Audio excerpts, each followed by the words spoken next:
പറയേണ്ടതിനപ്പുറത്ത് എന്റെ പ്രിയമുള്ളവരെ സമസ്തയുടെ 12 13 ആലിമീങ്ങള്, അതുപോലെ പടച്ചവനെ മറ്റ് വിഭാഗങ്ങള്, അല്ലാഹുവേ ആലിമീങ്ങൾ മുഴുവനും ആലിമീങ്ങളാ.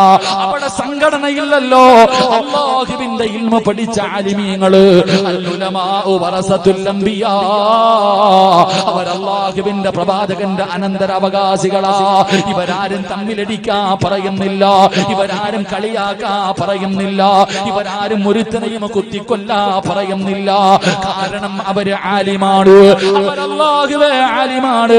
പടച്ചവനെ അവരെ കുറിച്ച് എന്റെ പ്രിയമുള്ളവരെ അവരുടെ മരണമുണ്ടല്ലോ ഈ ലോകത്തിന്റെ നാശമാണ്, ഈ ലോകത്തിന്റെ നാശമാണെന്ന് ചരിത്രം പറയുമ്പോ ആലിമിന്റെ മഹത്വം പഠിക്കണം മുസ്ലിമേ എന്റെ പ്രിയമുള്ളവരെ. പക്ഷേ നമ്മളിൽ പലർക്കും അത് തിരിയാറില്ല. ആലിമിന്റെ മഹത്വം എന്താണെന്ന് പഠിക്കണം. അല്ലാഹു നമുക്ക് ഭാഗ്യം നൽകുമാറാകട്ടെ.